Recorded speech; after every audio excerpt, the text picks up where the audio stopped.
good evening, everyone. Thank you for coming. Especially thank you to the young people. It's great to have you guys with us. We know that you're sad about not being able to do youth group tonight, but we're happy to have you with us. You guys feel ready? Okay, so we got three of the four tonight. Julie is not feeling well, so she's at home, and I'm not sure how Tim should take this, but that made Mike really sad. He said Julie was really the fun one, the life of the, but she was the party. I think he said she was the party. Yeah. So if you need to talk about that later, I'll talk with you. So it'll be okay. So we're not going to do the singing tonight. There's no structure other than to hand the mics to them and to let them start talking and showing the pictures. There are 520 pictures, so that means the he cut it down by 75%. So so they're going to try to work through it. So should people interrupt you? Should they? Okay, they should interrupt. Okay. Yeah, it'd be great. Great. Move forward. Yeah. Yeah. All right. I'm going to pray and then you guys will get started. Okay. Father, we thank you for the Bender and Rouch families. We thank you that you bless them with this trip over to the Holy Land. And we thank you that you've used it to encourage them and to build them up in their faith. Pray that you would now use the trip, the stories, the pictures to do the same for us. Help us to marvel at the things that you did in that part of the world. And would you draw us closer to you because of it? In Jesus' name, amen. All right. Hello, Howardsville. Good to be back home. All right. I hope you're settled in.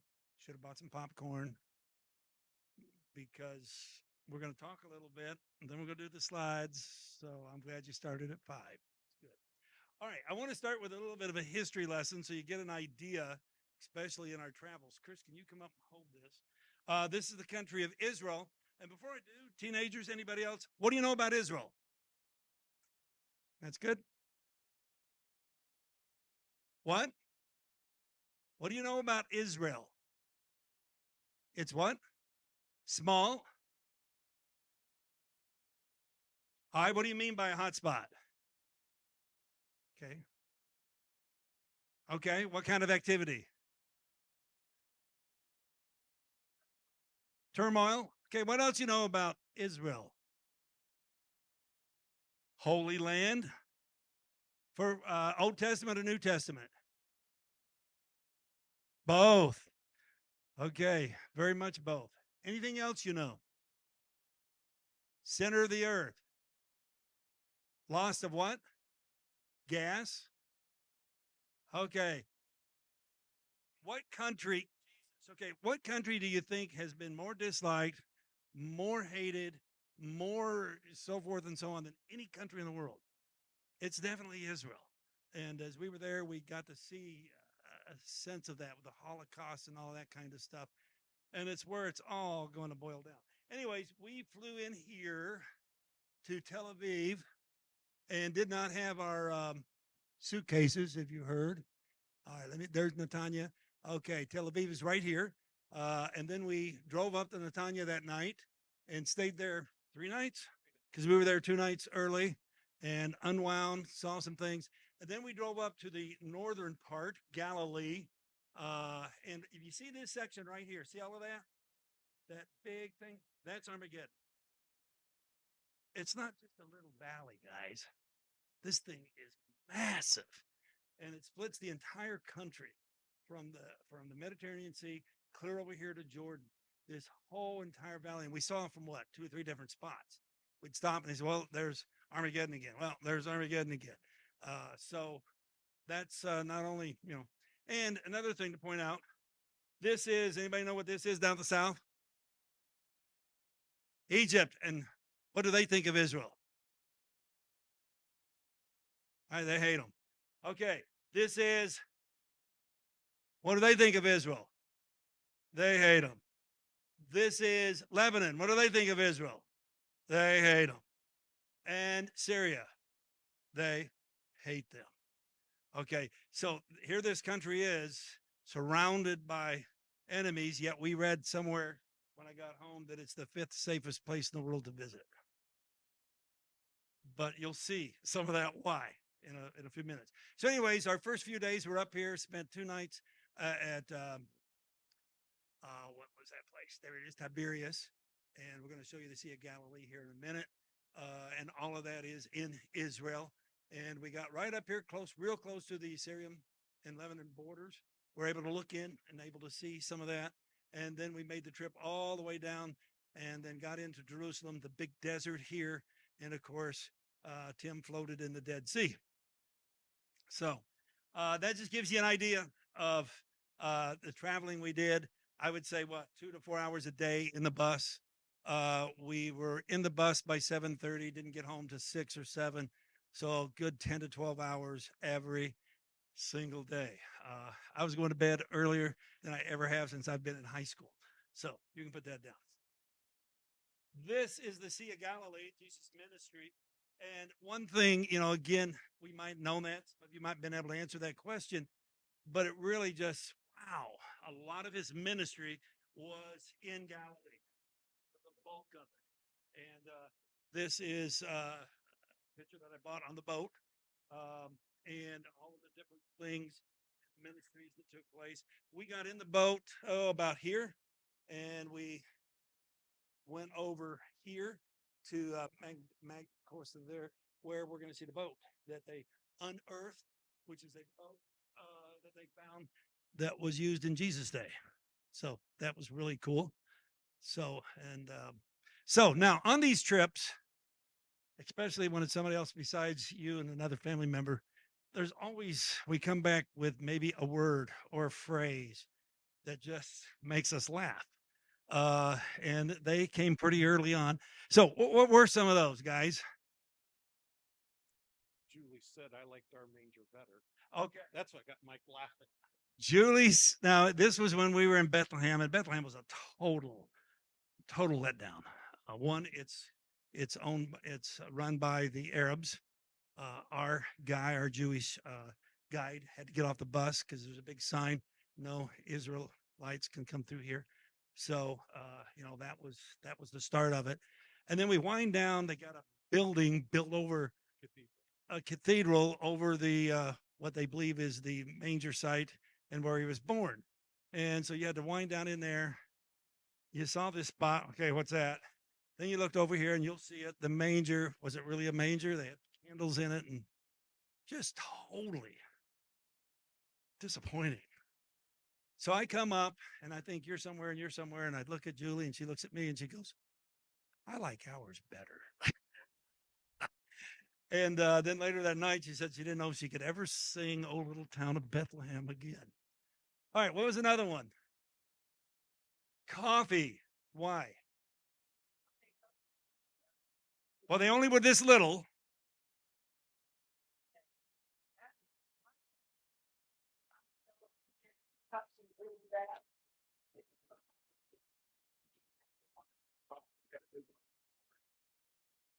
So yeah, she'd have 3 cups of coffee sitting there at the breakfast table for her. So dignitaries.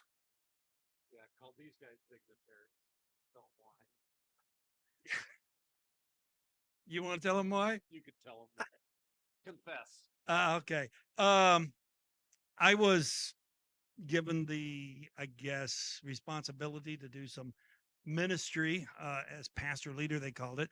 So I was able to do some devotions both on site and before we left in the bus. And I did not know this until just before we left. And they says, you will also be given special preference for the rooms. So first night we walk in, man, beautiful fresh fruit, bottle of wine. The next day, bottle of wine and fresh fruit. And so next day we thought, there'd be a bottle of wine. And they said, "Well, what's the room like?" I says, "Man, we lost our bottle of wine. It's gone." But we had a suite. And that's where we played the game, I believe. So the whole night, because of that, the whole trip, if anything would go bad, I guess you've lost your status. And then she looked at me, dignitaries. So yeah, we had some fun with that. Any others? You better hurry. Remember that one? You were ahead of us, and we laughed about it. We almost missed our flight. They were closing the gate, and that was on our way home. And they said, "You better hurry." And I'm looking at us. We're all wore out. What do you think we're doing for the last 10 minutes? But yeah, they had to open the gate for us and let us in. So that was good. Anything else? All right, we're going to let you have opportunity if either one of you do, and then I'll share mine. Highlights and how it impacted your life. Not that you have to, but you just tell me. Yes, you can sit there. I found that the thing I liked the most was just as we went through Israel and you heard the history from Mickey, who was our tour guide, you know that everything that's in the Bible was there. They showed so many things. One thing I did first, we went to Syria along the coast, and we found that Herod the Great, which he called the baby killer all the time, had lost his life in the Colosseum there by being eaten by worms. And he talked about Paul going before Caesar. And I think one thing that really got me was when we went to the northern part of the Jordan River, there was like a big grassy area. And that grassy area, he said, is where David and his mighty men were hiding. He goes, and that's pretty much fact that this is the place he was hiding.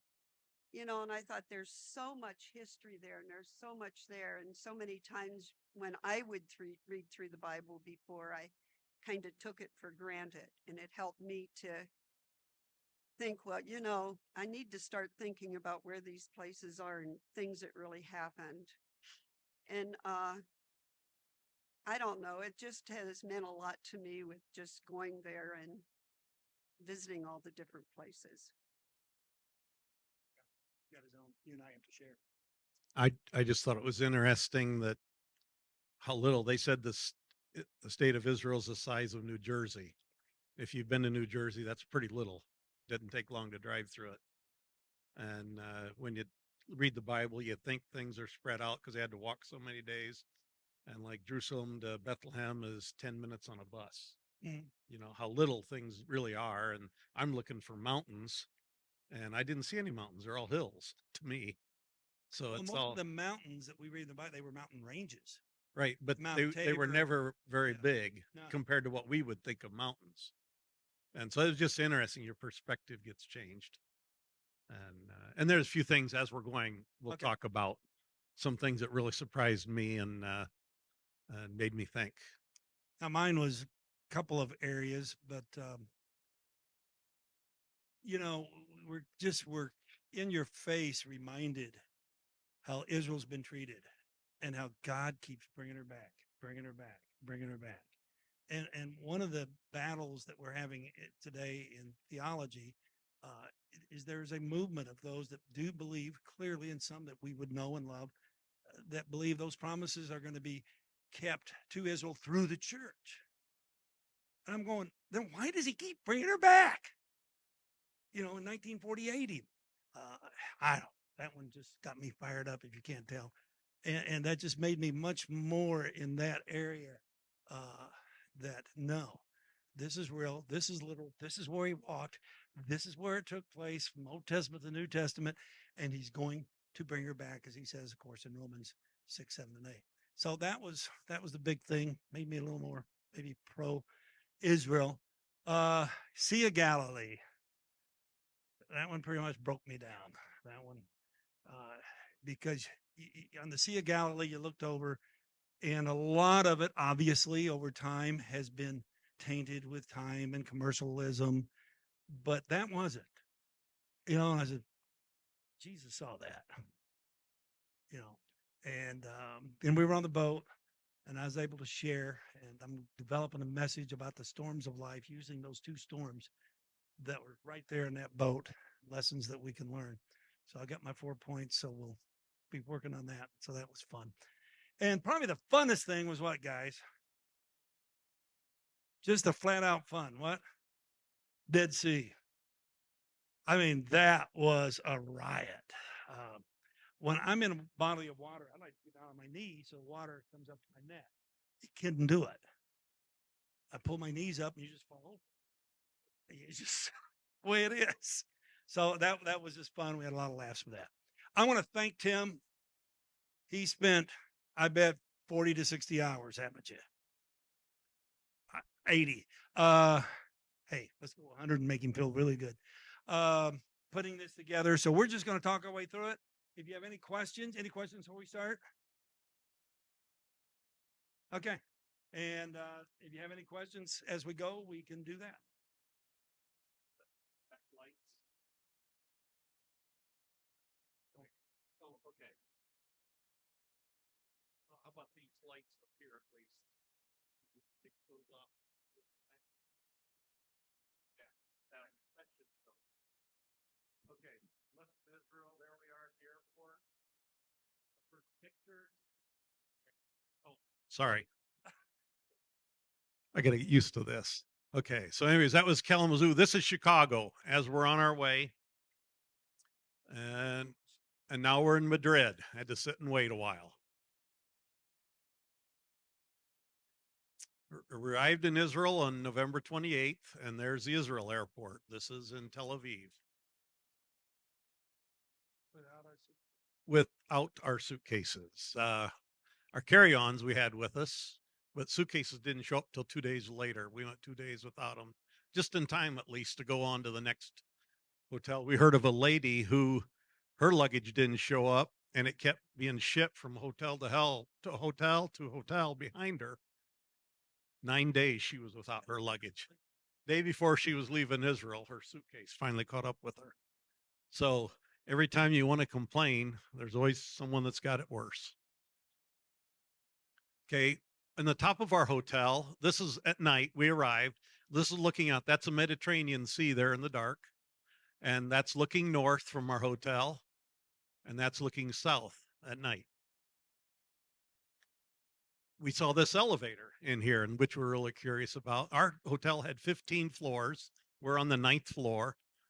But I asked somebody about that, and they said, well, it's an elevator, it doesn't stop. I mean, on the Sabbath for the Jews, they have one elevator just goes up and down. You don't push any buttons because the Jews can't push a button on the Sabbath. That's a little too much for them. At all the hotels. At all the hotels had one. Now you still had the other hotels, so you could use the others, but if you wanted to. So if you were on the stop at every floor. Yeah, if you were on the 3rd floor and wanted to get to the 4th floor and you were a Jew, you would get on the elevator.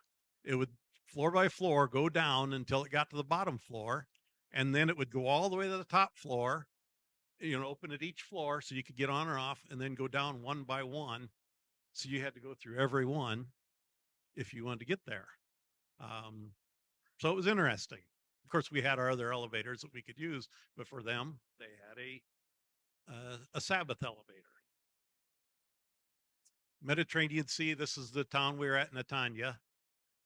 You can see it. There's Jerusalem. Netanya is on the coast there, right about in the middle. And that's in the daylight, looking out of our hotel room. From our balcony, looking off to the north, and again looking to the south. Now, I want you to notice right there, there's a couple wings sticking up in the air. And then right beside it, that dark thing is a bunker. We're going to show you some pictures on that. But that has to do with the Holocaust when the Jews were in prison camps, a lot of them dying. I'm going to show you some pictures of that as we go. But just remember, this is inside the hotel. Found a couple ladies walking down that I thought I should get their picture. It was a pretty hotel that they kept us in nice hotels. There we are by the Mediterranean. We're again 2 days early so we could get our sleep cycle turned around, get closer to them so we weren't sleeping the first day of the tour.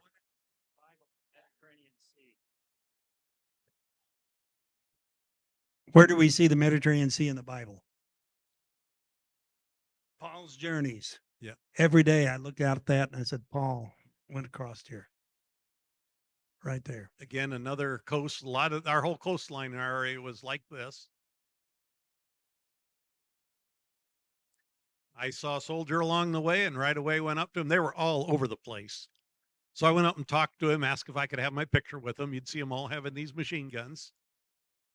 And they were very friendly, every one of them. And we're glad to have their picture taken with us. It didn't bother them at all. Now, everybody in Israel has to serve some time. Yeah. If you're- The guys are 3 years starting at 18 and the ladies are 2 years Right. starting at 18 that they have to be in the military and do this. Yes, they spoke English. They also spoke Hebrew, Well, but I couldn't have told you. They had other languages too. But you'll see some signs here. Now, this is, I don't know if you ever heard of Gaudi. Gaudi is from Barcelona, Spain. And this is the way he did it. He took broken tiles and they would build a structure out of concrete. And then he would glue the tiles and like you do tile in your bathroom wall, except they're all broken. He'd come up with all these different designs. This is something you could sit in for shade or I suppose a light rain. You could protect yourself from the rain. Here's one. Now you notice Julie sitting in there on those poles. You need to know those were already bent. She didn't bend those poles when she sat in. Just trying to keep it clear here. But this is some of the different things they had. Then we came to that Nazi death camp. This is something they had. The wings, which we saw from our hotel, are when the death camp was over, and that was like when the Jews were done, and it was like the wings of freedom. But inside, and this is a little short area, all these things were brass and had turned green. You see the year 1942 and 1943. It actually started in 1941, and they had different symbols as you look at it. They had machine guns on the bottom and different soldiers, just to remember the Nazi death camps. There's Julie walking through there. And very interesting. We just happened upon it. And some of the different images. You can see the star up at the top. And then this is a flower made from the caps you crawl into the army tanks when they had their wars with the Nazis and everything. That there was a lot of tanks that were blown up, and they gathered a whole bunch of the caps and made a flower. You see the ear in the middle is for the drive for the track of the tanks. There is something made out of the tanks. There was just outside that they were making things. There was a lot more things too that they made just from army tanks. Oh, okay.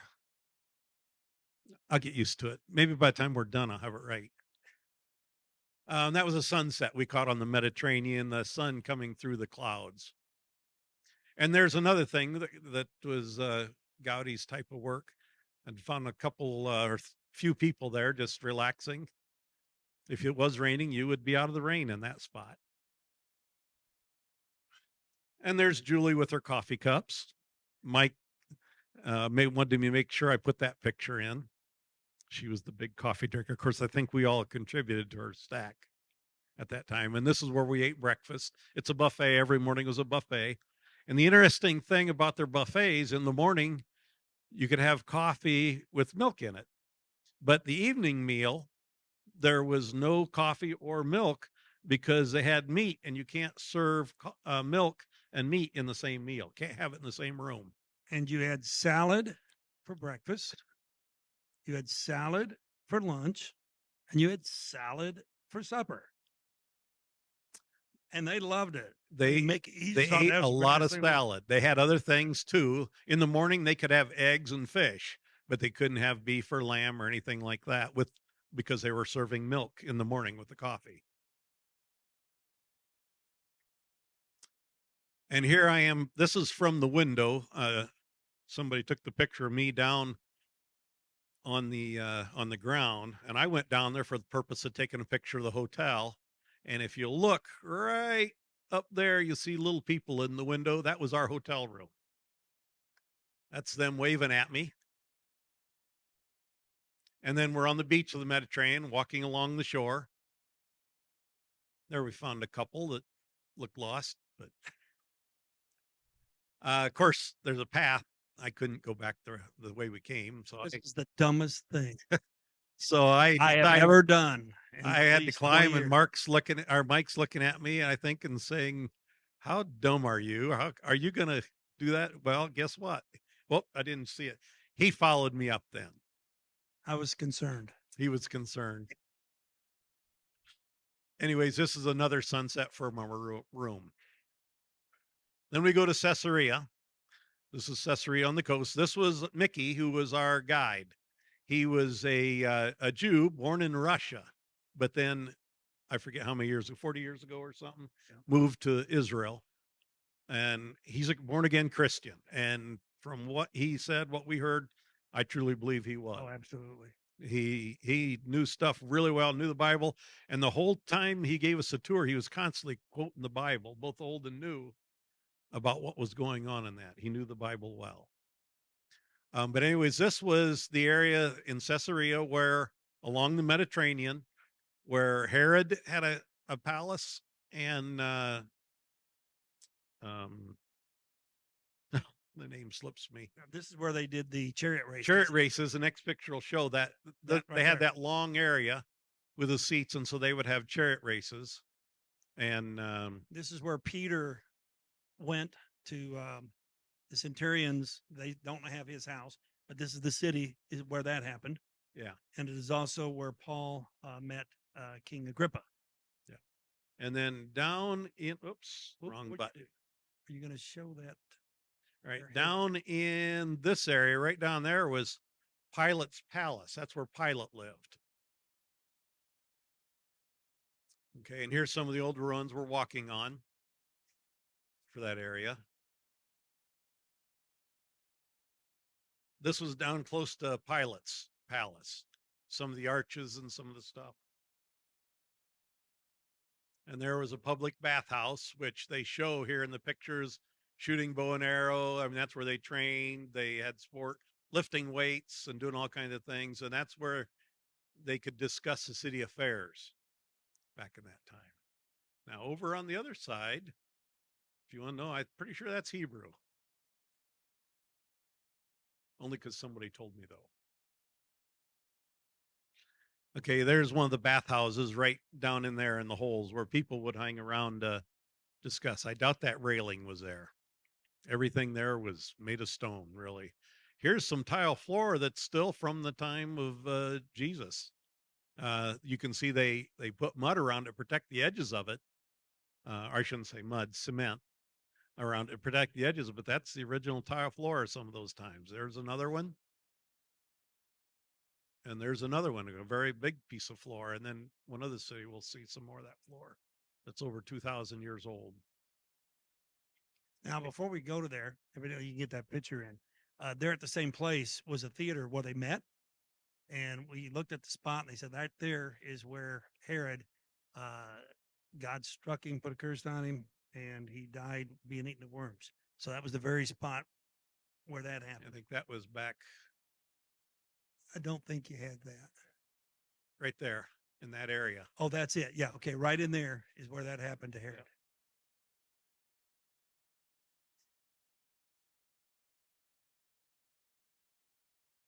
Okay, we're going to Mount Carmel. Again, I was expecting a mountain. Now you'll see there on the map, it says Carmel right there. Okay, this is the valley he was talking about right here. All the way down to That's Armageddon or Megiddo. They call that the Megiddo Valley or Armageddon. It's another way.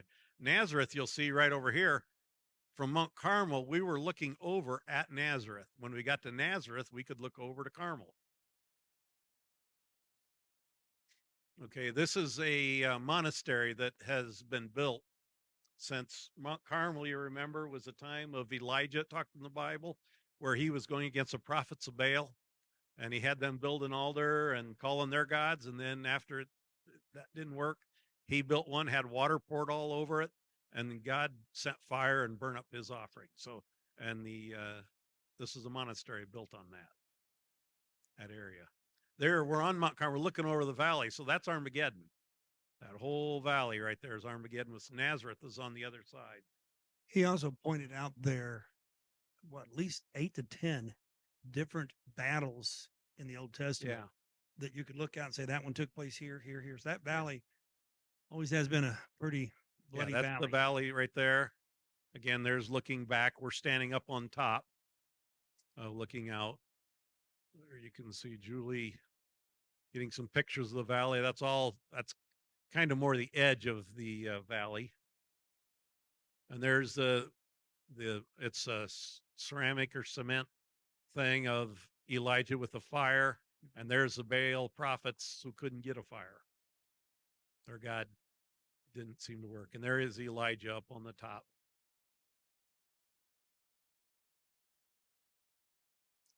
Okay, Megiddo, it's Armageddon is actually the valley of Megiddo. Megiddo's the area in Armageddon.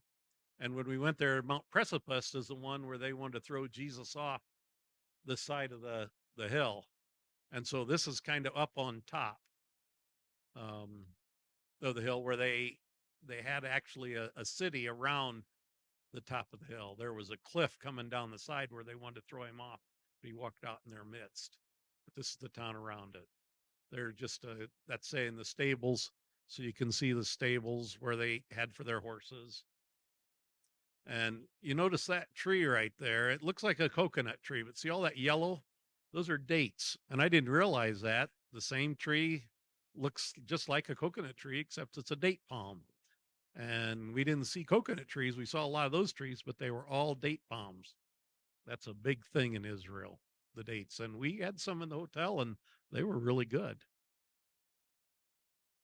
There was a Syrian city right here that's part of that Mount Precept.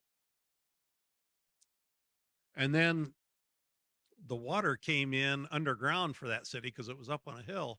And so this was an actual aqueduct that we got to walk down in and see where they had to go down to get their water. I don't think they had quite that nice of steps though back then.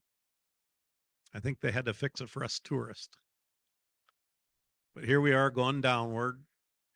Now we're at the bottom, walking through. So there was normally in the past, there used to be water actually flowing or seeping up through there. And they built it that way for safety, right? Because they didn't want to be seen as coming outside of the mountain. So they had it within the mountain so that the enemies could not see them getting their water. If the enemy had a siege around them to try to get them, they were prepared. They at least had water. Coming back up out of the hole, Mike says everything's good. Then we went to Nazareth on the other side, and this is the city of Nazareth.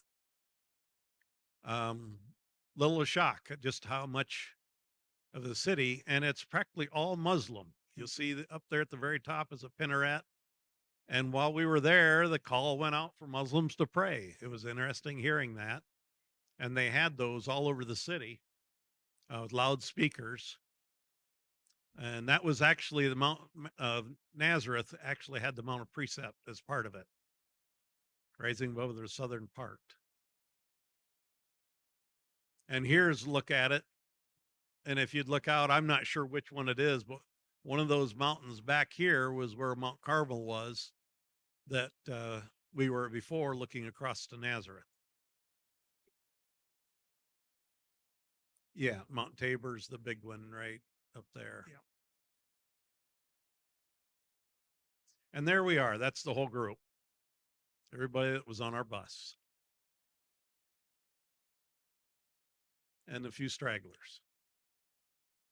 This was an area made to look like Jesus time, so you'd get an idea.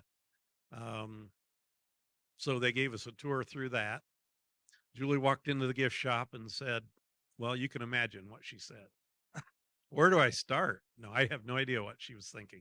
But she did really like, or here, that little right there, I'll show you another picture of it. She did like this badge. Shalom, y'all. She wishes she would have bought that. That made me feel at home. She wanted to get it for Mike in Kentucky. Amen. But this thing, if you could look close, you can't quite see, there's a price tag. But that was 2,500 shekels, or 25,000 shekels. A shekel was 29 cents. So figure it out. about $1,000. A little more. It's all made out of olive wood. That's right. We're going to see some of the areas where they carved those. But anyways, then part of the tour, they brought us to, I can't remember his name, but and he was explaining about the olive trees because this is the garden. So went from the olive trees and then to where they kept the sheep and everything. And so as we stopped each point, these guys would do the talking. The guide would tell us about it and how they kept him at Nazareth. And I mean, yeah, at that time of Jesus. This is a grape press right here. When they actually tread out the grapes, they'd put the grapes in this area. And as they would tread them out, walk on them, the juice would come and flow down here. What you see is water because they'd had some rain. So that's actually water there. But he said back in that time, that's how they would actually tread out the grapes. Olives. No, I think they said grapes too. They had a picture of grapes. They could do that, both olives and grapes. I think the olives had to be crushed because they said grapes here. Remembering this ago, this was the olive press, and they said they just had a mule to pull that. And look who stepped up. I may get in trouble for that one. She didn't come tonight. Yeah, maybe that's why she didn't come. But I think you could tell by her expression when they said that she's looking like, no, I'm not me. Yeah, that's right. She's probably watching. I hope you have a key to get in. Yeah.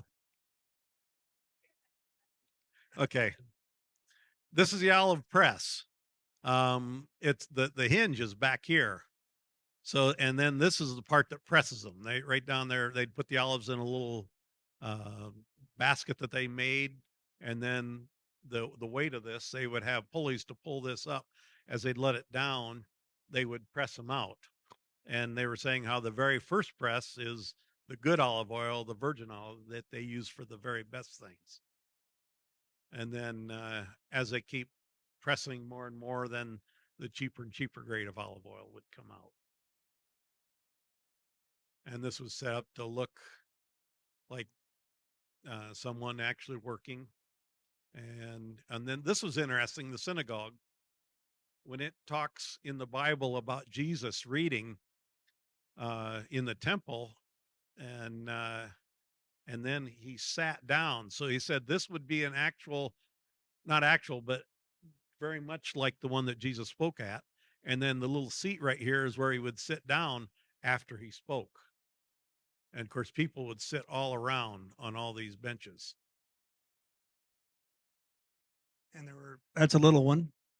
We'll That's a see some small one. really big ones later. Because small towns had little ones. And then now Tiberias I always thought was an area. It's not, it's a city. So Tiberias is right, Sea of Galilee. Right up there. That's a long way to hold steady. Right there. there. You got it. Tiberias. But I want you to look at this map. We're going to be talking about Caesarea Philippi and Dan. They're all up north further. And then Chorazim is a town talked about in the Bible, and we're going to go through that. And then Capernaum is where Jesus actually lived when he got older. Peter's house is in Capernaum. And then Magdala is a town we're going to go through on the way down here back to Tiberias. This is our hotel in Tiberias.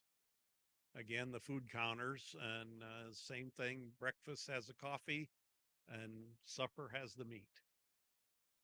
The Jordan River, we'll actually see it twice through here, but this is up near Dan where the Jordan River starts. So there's a lot of little areas where water's coming out of the ground. And this was one of the spots. Here it's flowing, and it's looked pretty little right now. That's because it's at the beginning part of the river. Well, Dan is up where the Jordan River starts. This is Dan where the when the two countries split after Solomon and his son Jeroboam and Rehoboam was the other guy, and they split the country up, and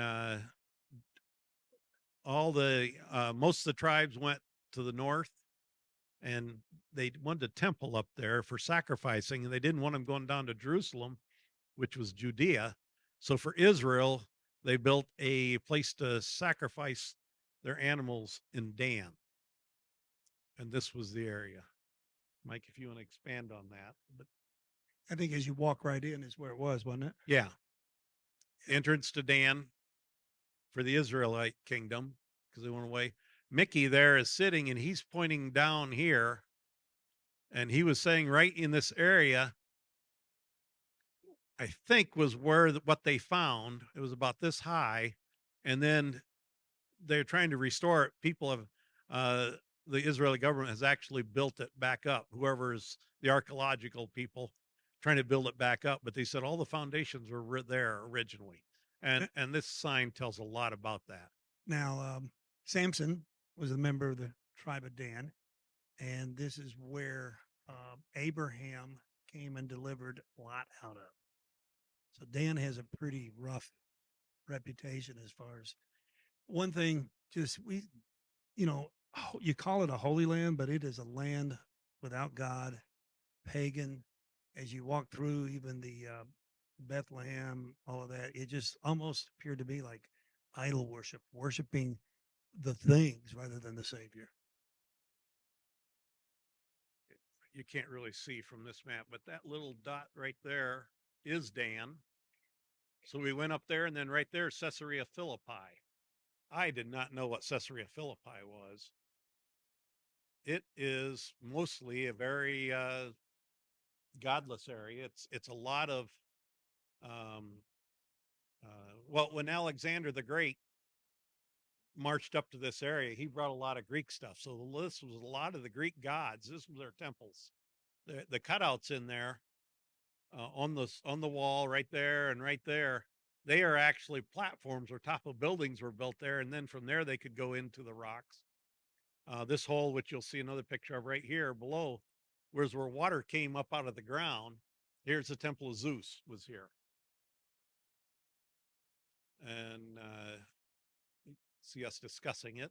This hole was where water came out of the ground. It was like a big spring that flowed up, and part of the pagan worship, one of the things they said was if there was, they would put the sins or try to say the sins were on a goat and throw the goat into the spring, and if he sunk, then it means that the pagan gods accepted him as sacrifice. If he didn't sink and he went out, it means he didn't get accepted.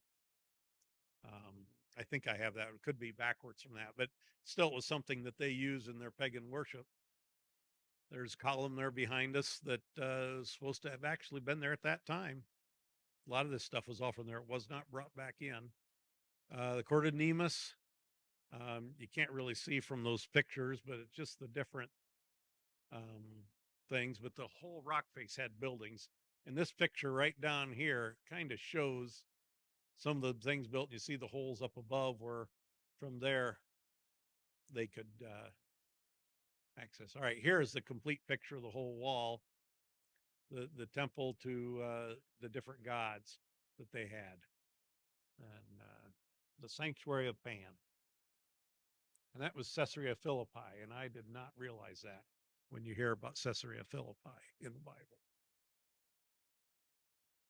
Then Chorazim, this was a temple that was destroyed. I shouldn't say temple. It was a not a temple. I didn't know the difference until this trip.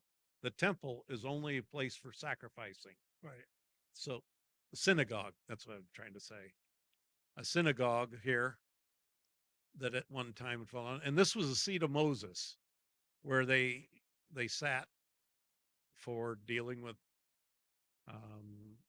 spiritual things. And I got to sit in it. I didn't look any smarter, did I? Capernaum then was the town where Jesus grew up and where Peter's house was. But No, as where he did his ministry, grew up in Nazareth, yeah, but Capernaum is where Right. he moved to. for his ministry. Yeah. Okay, so we're going down it's a national park now. Here it says it's 5.2 kilometers. It's on the very north edge of the Lake Sea of Galilee. And we got surf fish. It actually isn't out of Sea of Galilee. That's tilapia, which is a farm raised fish. I don't know if you know this or not, but one of the biggest states in the U.S. for raising tilapia is Indiana, down in Bern, Indiana. And same with shrimp. Indiana produces almost more shrimp. Well, it does more than any other state. But the bread you can see over here on what he's doing. He's taking these rolls, and they split open easily, and then they stuff your salad inside Pita bread. Pita bread. That's what it is. So you come up with all those dishes, and then you can order fish, like I showed in the previous one, or chicken. He would call it chicken schnitzel. Or And then fish without its head. What? You got the fish with the head. I got the fish without the head. Yeah. Sitting, getting ready to get on the boat Dignitary. That's right. after we're done. Then the Sea of Galilee. Now, that is not our boat, but ours is very similar. I'd like to get a picture of our boat.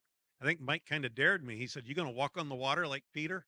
And I could have got a picture if I could have walked on the water, but I did. I said, "No, Jesus didn't call me out there." Here's our boat that we're on, that looked just like the other boat as we're going across the Sea of Galilee. Beautiful. Staying up front, looking at it. They had music going, praise songs, and they did the national anthem before we left. They were really trying to make us tourists happy. They love, I've been in different countries, but boy, they love America over there. There was our boat. It was called the Noah. Very evident. This is a boat they actually found in the sand not many years ago, just a few years ago. Somehow someone found it, but when they started digging it up, they said it had not had oxygen on it. And they could tell that it was, as soon as it got oxygen, it was starting to fall apart. So they actually come in and injected the whole thing into foam to cover it up, got it out, got it in, and then very slowly had to take the foam off. Of course, you see all the bars. But this was an actual boat from Jesus' time. They said it's possible Jesus could have been in it, but not very likely, but that's a very possibility. And you can see the two halves and they're long ways. An actual boat from then. Capernaum. This is the city where Jesus' ministry was. I wasn't sure I wanted this picture, but Julie thought I should have this picture in here. This is supposed to be Jesus sleeping on the bench. That's what the sign says right there. But anyways, here's the city of Capernaum, which is at the top of the Sea of Galilee. And that's supposed to be some of the homes that they still have rocks. These are ones that a lot of areas they would add to them to try to make them like that was, but they claim this was not added to. This is the way it was actually found from Jesus' time. The synagogue, here we are in the synagogue. Much bigger than the other synagogue. And I was trying to hold that post up. I was afraid it might fall over, but You're not Samson. I wasn't. No. I have no idea what that says, but there we go. Chris out there. And Julian, you can see the homes outside the synagogue. Here's some more pictures of some of the homes outside from that. The foundations of them. Now, here's interesting. The house of Peter. You'll see that to the right, there's kind of a building.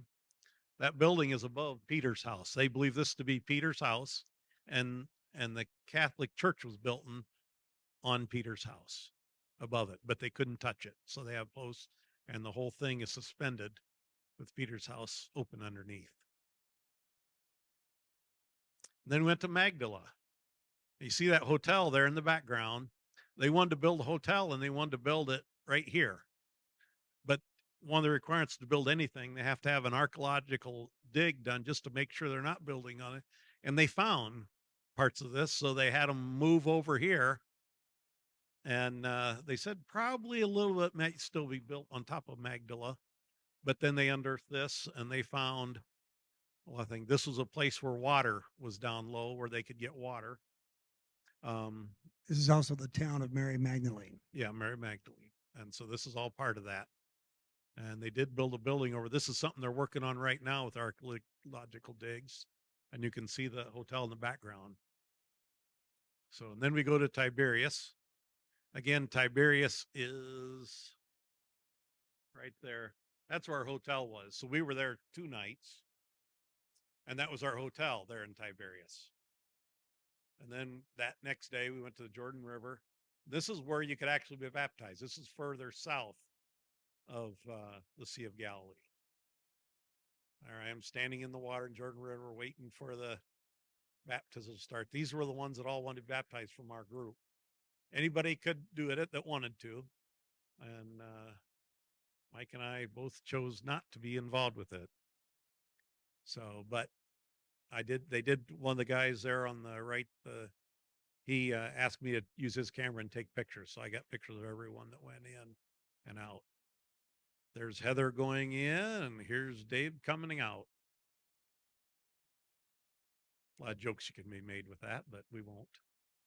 And then it was done in a whole bunch of different languages. You can see this that told about the baptism in the River of Jordan.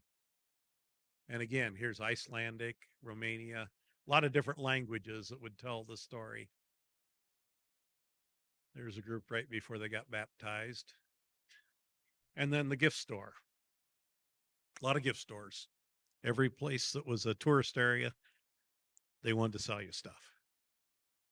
Here we are standing out in Tiberias on the dock in the evening. It was getting dark then, and we were still here, just scouting out the area. This was kind of a symbol to show, and we would have been right down in this area, Tiberias. It's a Jordan River coming in at the top and then coming out at the bottom in the Sea of Galilee. We found our queens.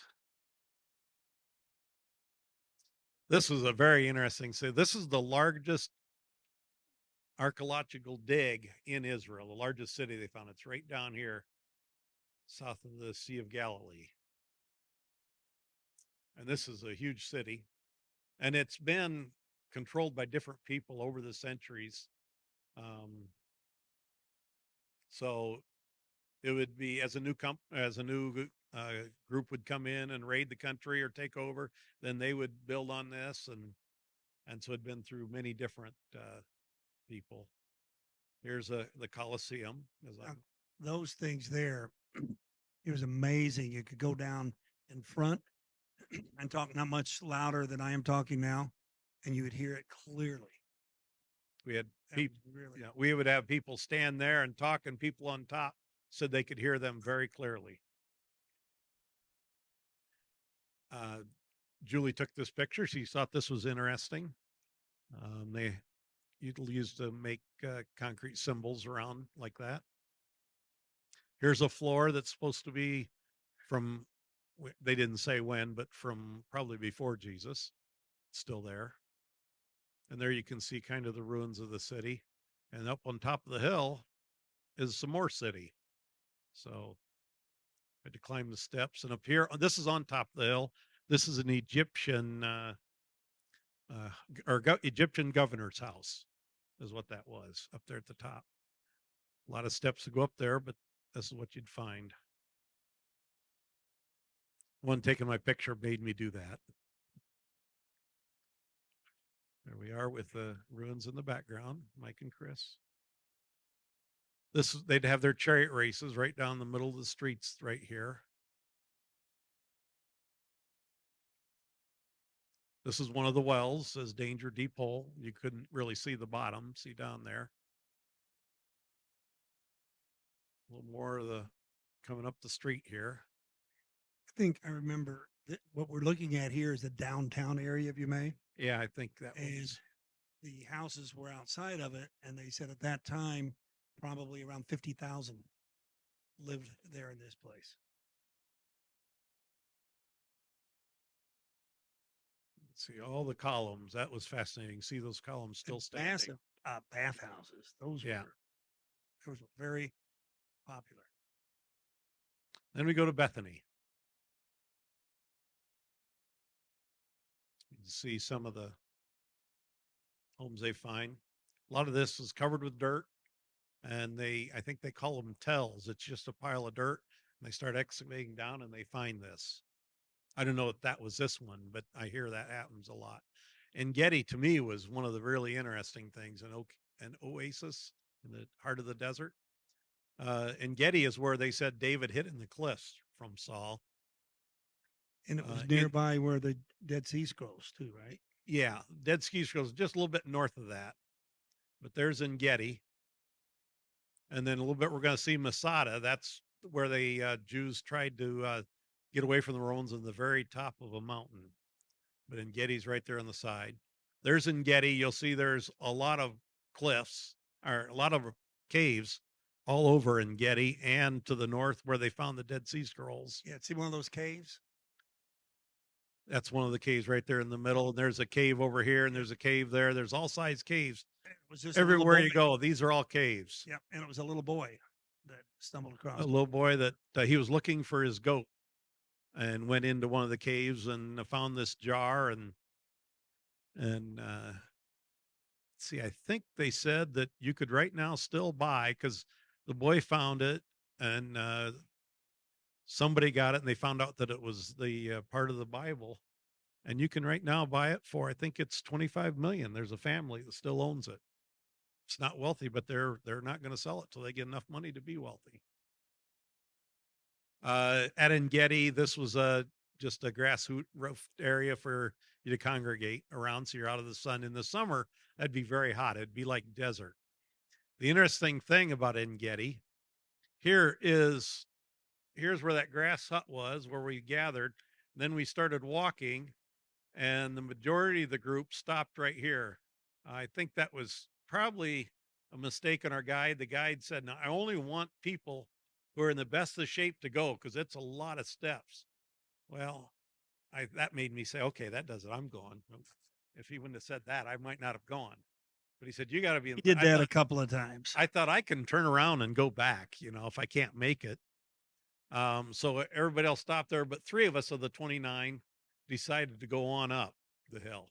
And it really wasn't that hard. In fact, climbing those stairs where that Egyptian governor's house was a lot harder because here you'd have steps and then you'd flatten out and then steps and you'd flatten out as you go up.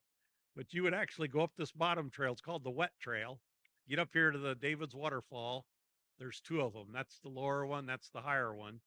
There's actually a waterfall right here where everybody else stopped. And then you would take the dry trail back. So as we start going, this is where everybody else stopped down there. And there's kids in the waterfall. I mean, none of this is blocked off. You could go and play in the water anytime you wanted. Now, this is the middle of the desert right next to the Dead Sea, which the Dead Sea is the lowest place on earth. 1,600 feet below sea level. The Death Valley in California is about 500 feet below sea level. And this is 1,600. And, I kept saying there were no mountains. When we got here, I thought, wow, there's mountains. Here you could see, here, I'll do the next one. You can see me and Maria. This is pretty much what we saw of Maria the whole time.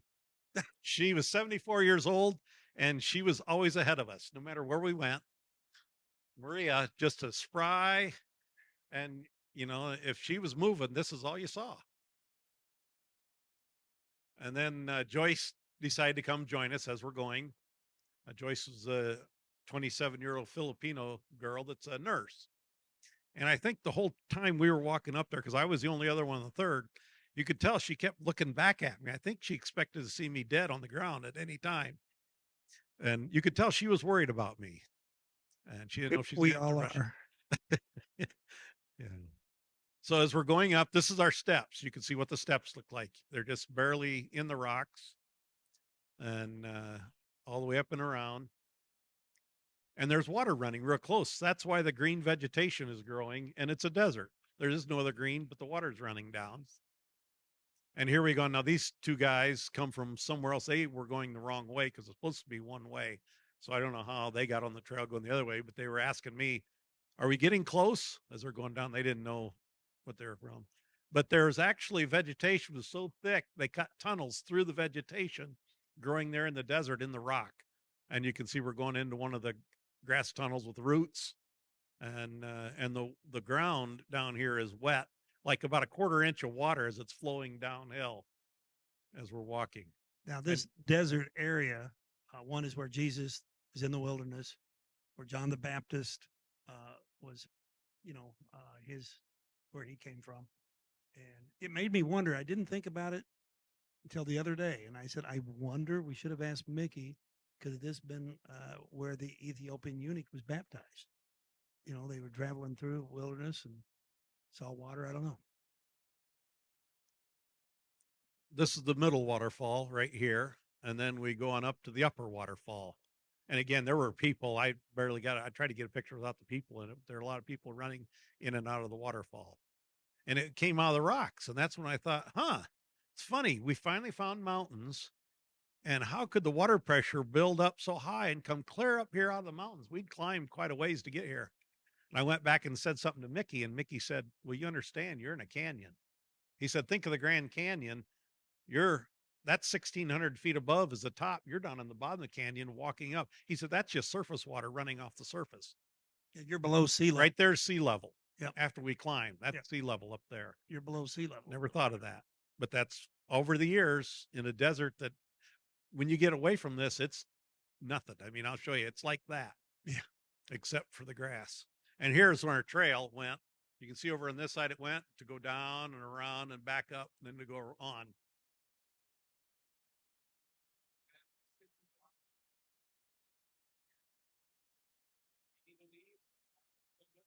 Nope. More than halfway. So I'll try to speed it up. That's a rock badger. Yep. Rock badger. Here's the tunnel. Coming down, we found these ibex eating right by the trail. There's a rock badger right there in the middle. Don't know what in the world they live on. Then we're going to the Dead Sea. This is from our hotel room. This is all of us going down to float in the sea. As we're going out to swim, and there we are, out in the water. It was funny. This girl come out. She said, I don't know how to float. We said, you don't have to know how.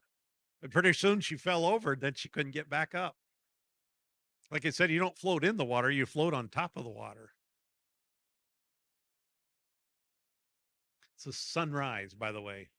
Julie wanted to make sure because I kept saying it was a sunset. There's some of the desserts in the kitchen again where we would eat. Then we go to Masada. This is on top of the mountain. Getting in the cable car, taking the cable car right up.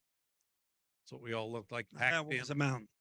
That was a mountain. Again, the top of it is about sea level, but all around it is the valley goes down a long way to the death. And this is where King Herod, he was a paranoid, as you know, and he built these Right. compounds and palaces On top of a mountain. There's a floor from then.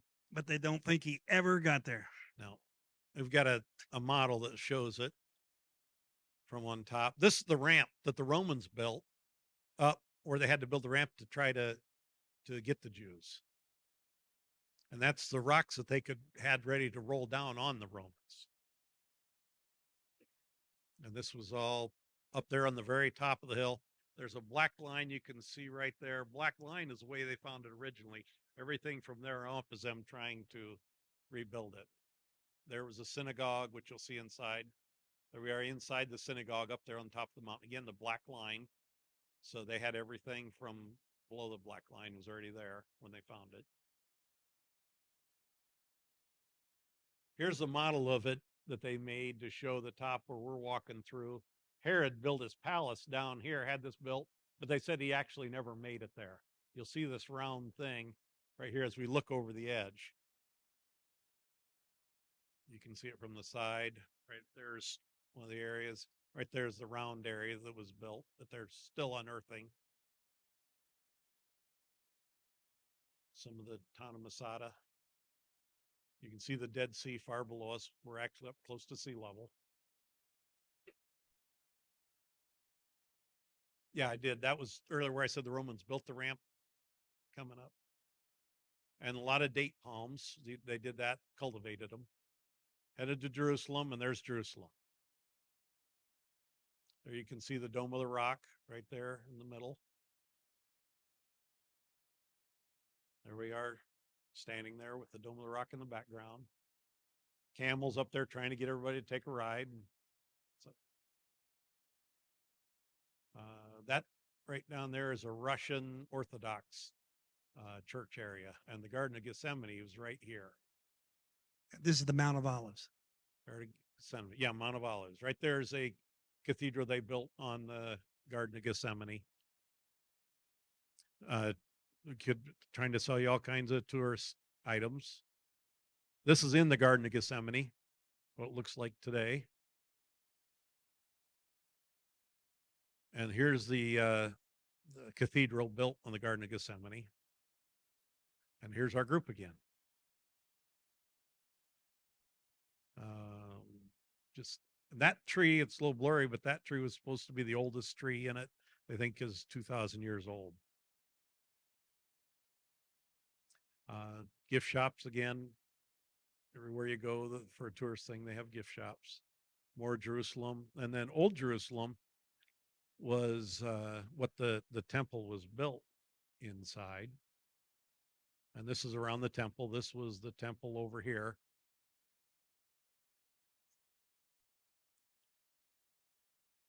Through the wall. And this is the other side. They think this is where Pentecost took place, on this side of the temple. That's the south side of the temple. Or the south side. This part was added by the Turkey government, probably, I don't know what they said, 900 years ago. So that wasn't there originally. And then they had to have baths to purify themselves. And the water couldn't be put in there by any vessel. It had to seep up from the ground. And Mickey suggested that's possibly where they were baptized at Pentecost, in those baths. Yeah. There's a Jewish family. This is our hotel again. This is up on top of the Temple Mount now. When Romans destroyed the temple, they took from the top layer down. This is 32 acres, the Temple Mount. And then since all this has been built, since the Romans destroyed it. Herod originally built it because it was destroyed earlier. And then Herod, at the time of Jesus, rebuilt the temple. The temple took place 20% of Old Jerusalem. Yeah. There it is. This is also a Muslim mosque. They said it at one time it was a Christian church. They just took that little symbol off the top and took off and put a cross up there. And then when the Muslims took it back over, it became a mosque again. They said a lot of times that happened. Again, I saw a guard standing up there, and so I went and had my picture taken with him. But they had guards all over. To get up here, you had to go through security where they had to check your bags and everything. Israel owns all this. It's not the Muslims, but they want to keep peace, and so they're allowing them to keep their mosque there. And this is part of the streets of Old City Jerusalem. Walking along, here's a candy store. This is one where Jesus was. Yeah. Via Della Rosa. This is coming up to the Via Della Rosa. There's a spice. They have all kinds of little markets, hold them all. There's their transportation in there, and there's motorcycle with two wheels in front. Here we're coming up. Oh, here's the Wailing Wall. We'll come up to the Wailing Wall's there in the background. This was pretty interesting. I really wanted to see this, but all these guys are up there at the Wailing Wall, some distance away, praying, because not everybody can get up the Wailing Wall. I found a spot I could get her up close, and these are all the notes put in where the prayers are wrote on paper and put in the Wailing Wall. You can see they just stuffed them in, packed them in, tried to get theirs in there. You see how close some of them were to the Wailing Wall. And that's, as I'm at the wall, I turned around, took a picture behind me, and that's what they are. You notice every man has a hat on. They told us as we went up there, the men had to put a hat on. I had my hat, and they said, that's fine, as long as you have a hat. But the ladies didn't have to. There's Chris on her side. They separate us. So this is a ladies' side of the Wailing Wall. This is talking about the water, how it come in. This was like an aqueduct where the water was separated to go to the different areas. You can see as the water came in, it went around.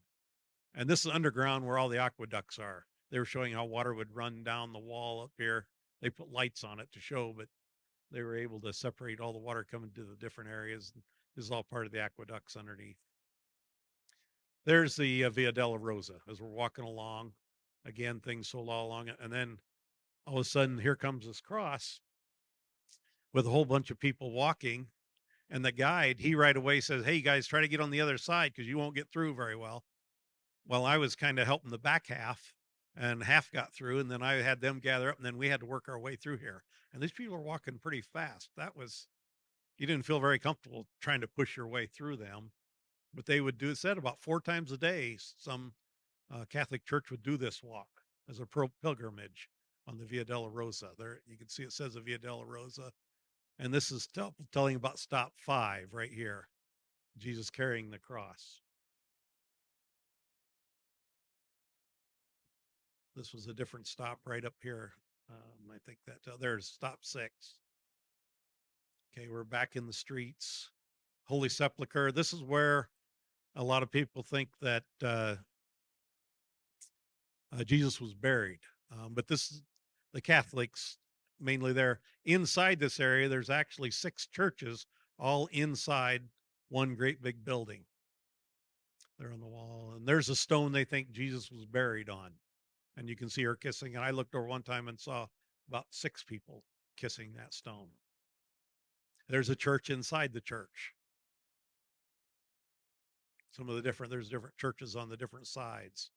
This is interesting. This was outside, and he said this is a place, if they think something's a bomb, they put it in here and then can explode it inside there.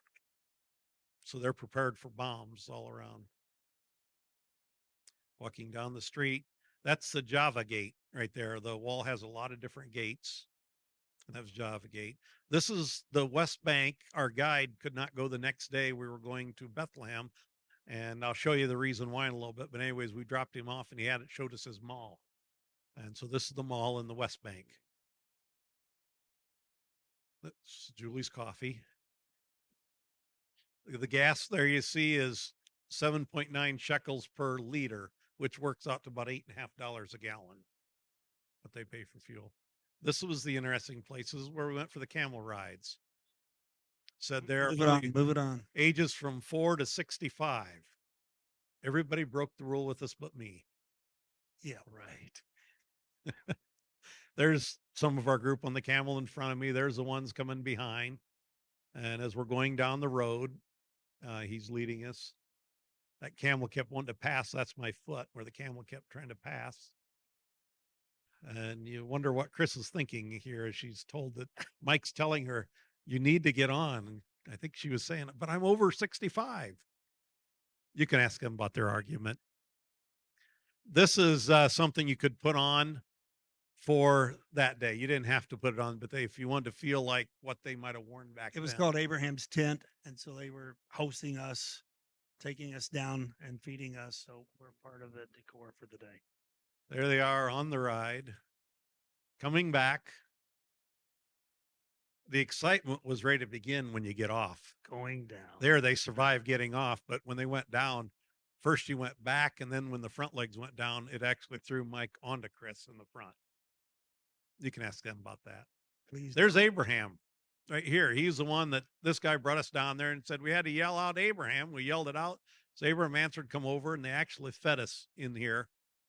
That was all part of the camel ride thing.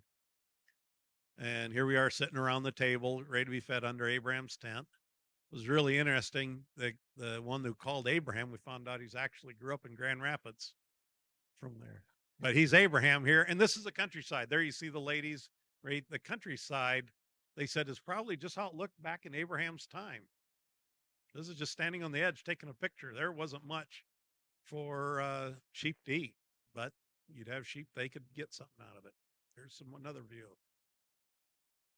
There's the camel, I think, laughing at us. I think that's the one that threw Mike into Chris or something. As we're leaving, this is our hotel again. There's a lady from this area that happened to be over in Jerusalem. She's going to try to live. She was hoping to spend her life there, but her brother and son said otherwise, so she had to come home. She's home now. But we met her at that town and got to eat dinner with her. Pool of Bethesda was interesting. Pool of Bethesda is when the man was sitting beside the pool and he was waiting for the angel to come stir the water and for him to get in, but no one. He said people would get in before him. Um, our guide was saying there's actually this area is all a pagan area. It was unusual for a Jewish man to be in the area, and Jesus went in and healed the only Jew that was in that area because it was all pagan around. He said there's actually no record of anybody ever being healed. But when you're paralyzed your whole life, he said you're desperate. You'll do anything. And he had heard that. You know, I'd always wondered reading that in the Bible. It just didn't go with the rest of the Bible. An angel actually came down to stir the water for people to get in. And he said that was probably not one of the God's angels, is what he said. And we don't know. He said he doesn't know. Talks about the Church of St. Anne. It was built by that. And he said this St. Anne was not built till the 1100s. So it was long after Jesus that there was finally a church there. The whole thing is in a Muslim quarter of the city. There was no Muslims back then, but it was a lot of those that were not Jews lived in, and that was the largest part of Jerusalem. Today, there's 22,000 Muslims that live in that area. And the Muslim quarters, this whole area up here, this whole area is a Muslim quarter. And then there's the Christian quarter and the Jewish quarter over there. That would be more today, how people are. But here's the Pool of Bethesda, which is pretty much how they excavated it. Found all this stuff. Then the Garden Tomb. This is where the Christians generally believe Jesus was buried. There's the actual tomb that they say is possible, but they don't believe that that's really Jesus. That's just a tomb of the area. And that opening is a lot bigger. All this was added because the opening was broke out. They said the opening was probably just a little area down here where you had to really stoop over to get inside. That's the rock they said that could be a similar stone that was rolled over the opening. And this is inside the tomb. They had bars to keep you from getting into that actual part. You had to kind of crowd in there. There's Mike and Chris getting ready to go in. And he said that square cut is something new that's been added because it was round down at the bottom. They go in, coming out. And then we went over, and this is what the garden tomb would have kind of looked like. They're guessing would about be in Jesus' day is what the tombs were built like. And then Mount Calvary, this is the rock, and you can kind of see over here, there's eyes, nose, and mouth. That's called the skull, or Mount Calvary is Jesus crucified. But this was taken like in the 60s, 1960s. And he said there's no way you could put a cross on top because that's all rock. It's all rock. So the cross had to be down here where the traffic was, the actual people's in front. But so you can almost see a skull there, but now you can see they've built on top of it today.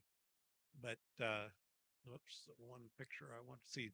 The place right here is where the crosses would be. It's now a bus parking lot, which again is controlled by Palestine.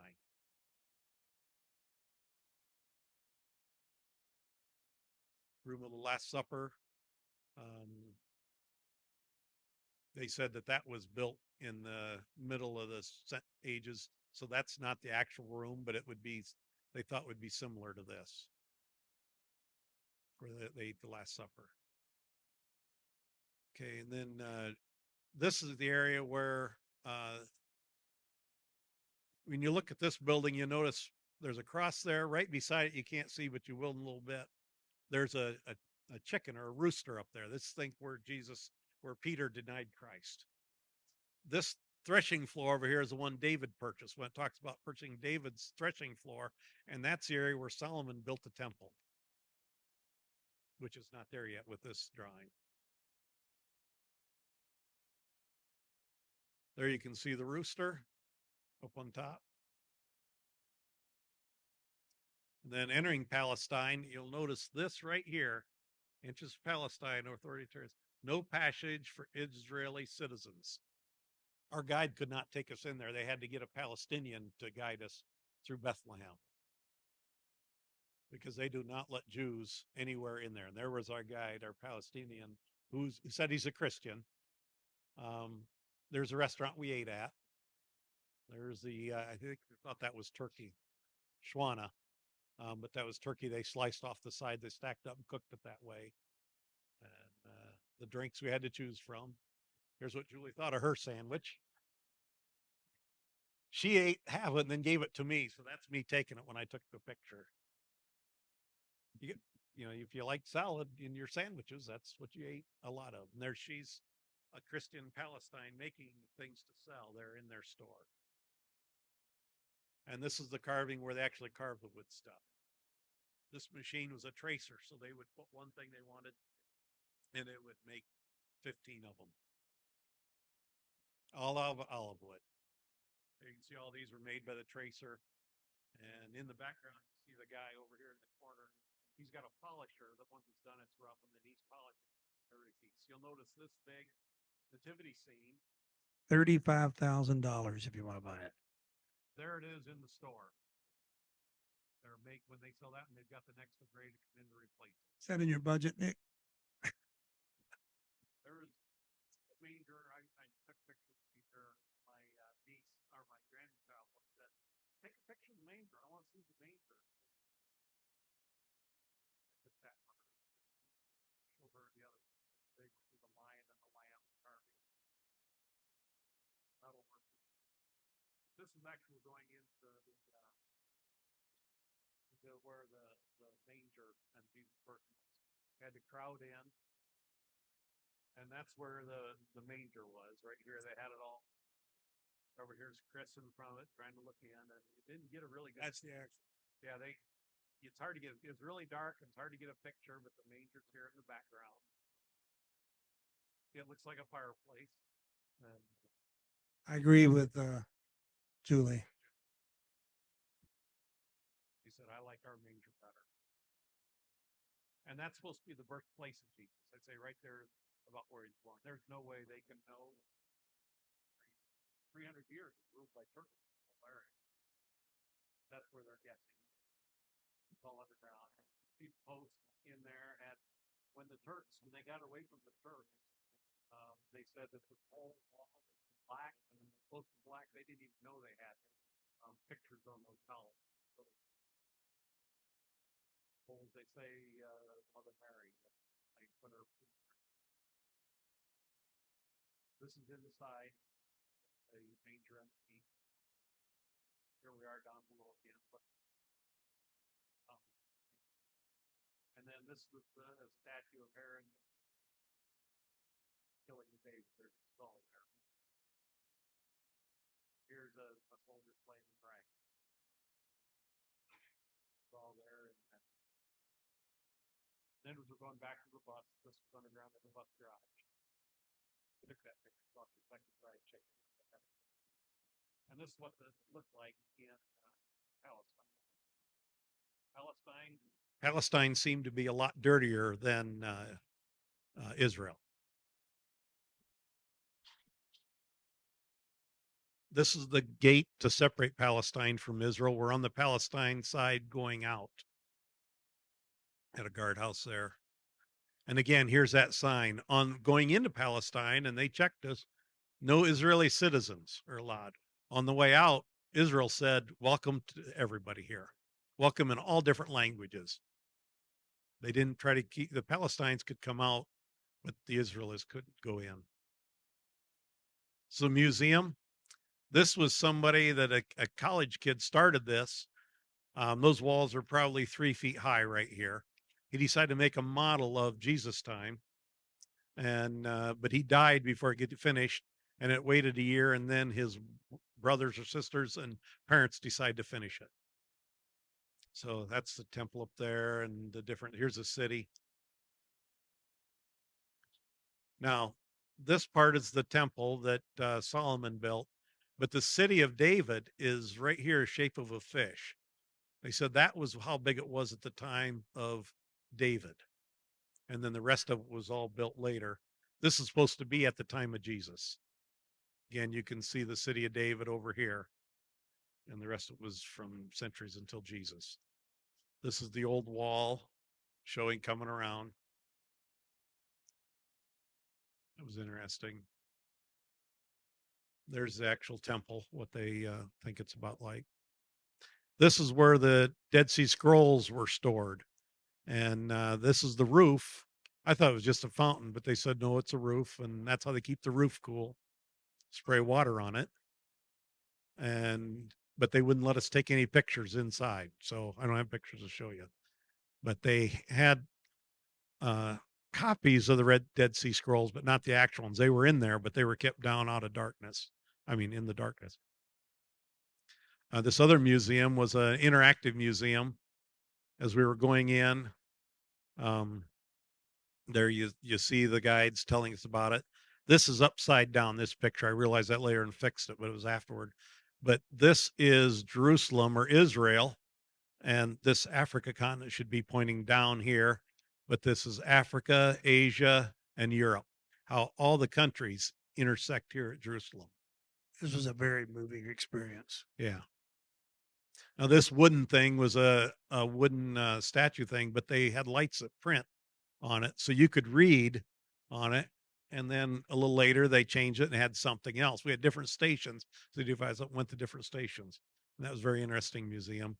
This is also interactive. You go out and touch the screen, like there's a Winston Churchill, and it told you about him. This was the history of Israel and the Holocaust, and this had a lot to do with the Holocaust. You can see the soldier.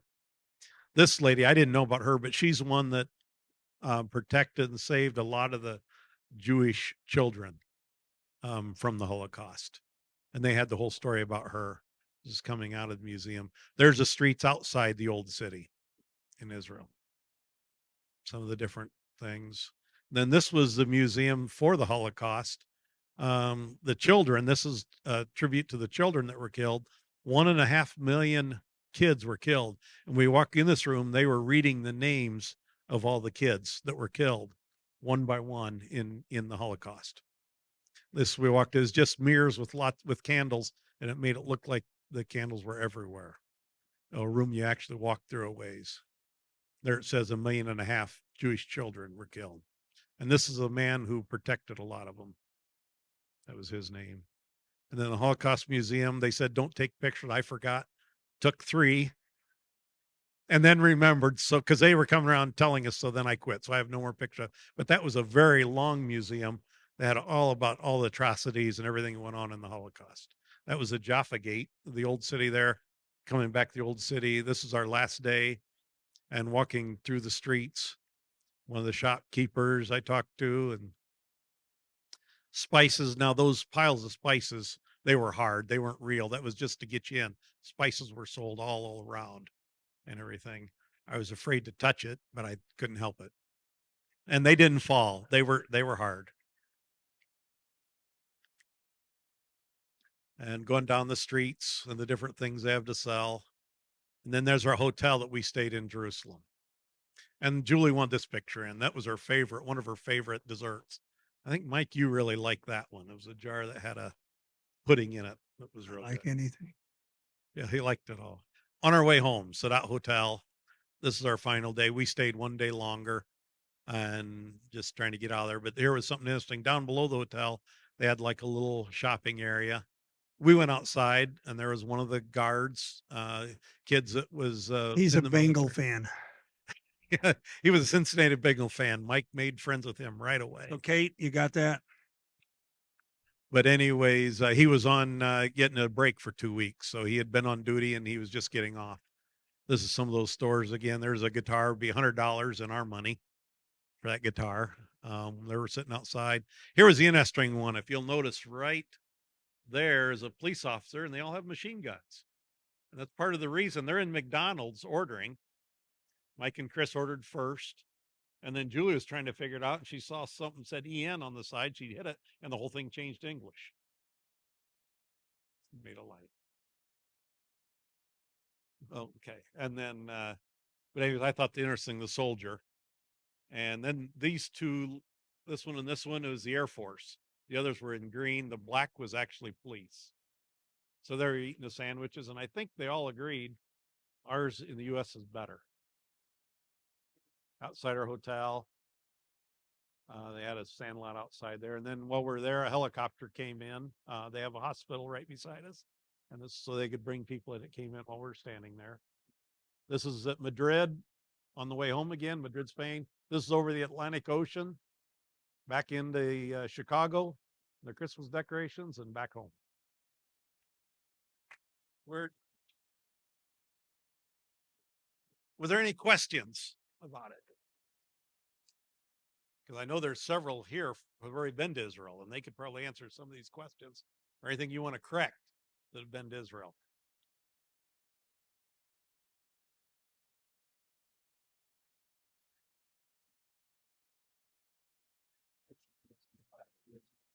I'm talking the talk. I'm a little bit more used to this than you are. Phyllis and I were in Israel just 2 years ago. Of course, our pictures look just almost identical 2 years. And we visited all the same places and probably a few more because we were there a little longer. But I also was in Israel 53 years ago. And that's when it looked like the original. None of this stuff that we see now was there. It wasn't commercialized. It was still very much a lot more Arab control yet. I was only 8 years after. Yeah. Yeah. It was just 1 year after the 6-Day War.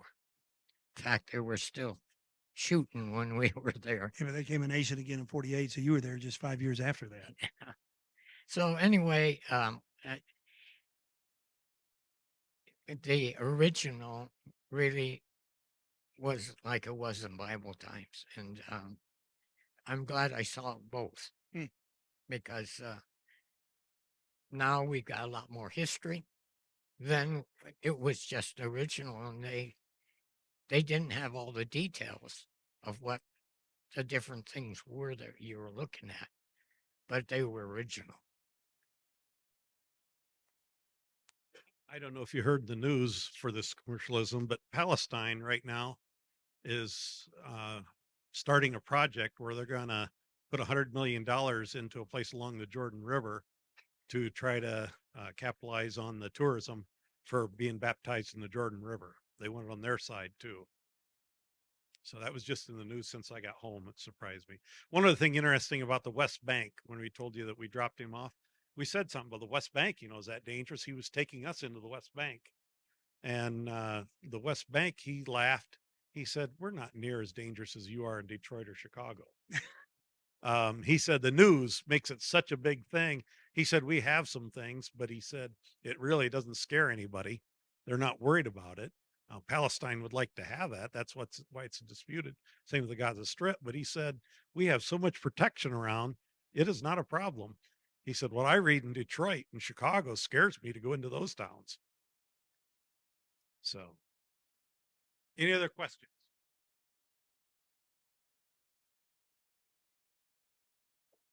Plane ride.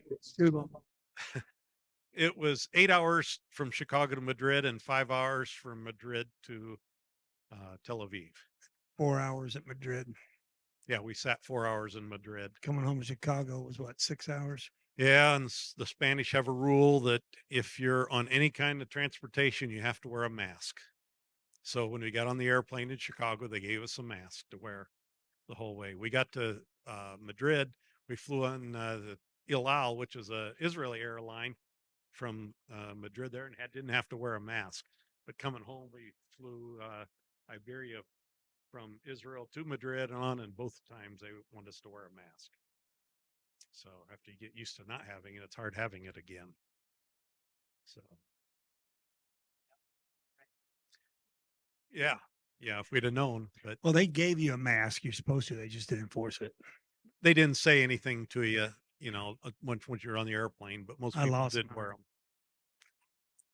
them. We got a rebel in the bunch. He just lost his mask. Who's the rebel? Yeah.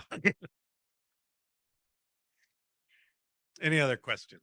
If you want to go, you can go. But anybody that has questions, we'll try to.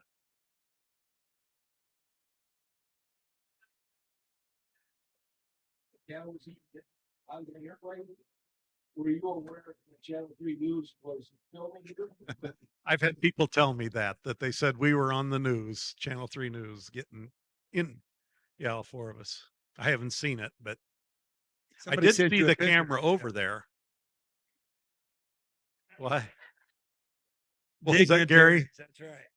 Dignitaries. Yeah, we had a dignitary with us. So we Oh, were boy. telling him the whole time. I don't know if he'll show you the picture, but they kept getting the wine and they were just in the room. They're embarrassed by it. And I kept wanting to take a picture of them with the wine. Well, one time, uh, Mike had the wine in his hand and Chris saw me getting my camera ready to take the picture. She grabbed it out of his hand. So when I took the picture, it's a picture of the two of them fighting over the bottle of wine. And he's got the picture. I got rid of it, but I said I'd at least give it to him. I thought she needed it more than I did.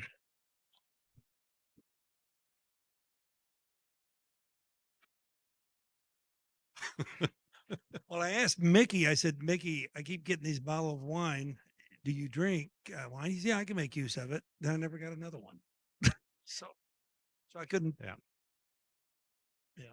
But they would get this big plate full of fruit, cut up fruit and fruit. Yeah, life's They good were at the top. they were really dignitaries, and they made sure we knew about it every time they got the plate of fruit and we didn't. We let you come visit us. Yeah. Any other questions?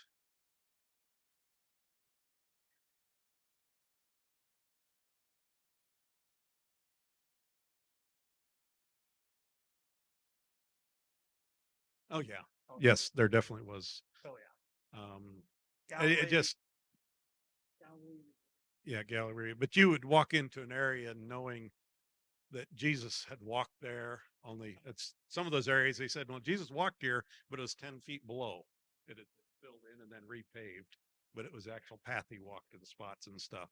But other things you knew, like Mount Carmel, you just knew that all that stuff had happened. But Mickey reminded us several times. He said, the stone that they were saying Jesus died on, he says, you got to make sure it's not the stone that interests you, it's Jesus. And it gets your eyes off of Jesus and onto other things. And you got to keep your importance. He stressed that many times, as we saw stuff.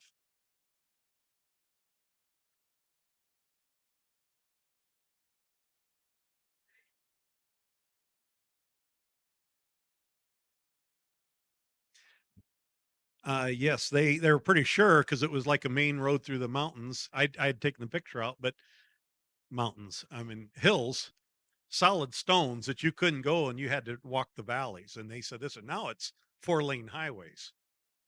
But he said back then, as he explained, it's trails through the mountains, and you couldn't go by yourself because there were a lot of thieves and robbers along the way. And if someone went by themselves, that was, they would prey upon them. So they would always get together in groups and go groups through that. So we got together in a group on a big bus and drove in a 4-lane highway. But we were safe, and we felt safe. Well, very safe.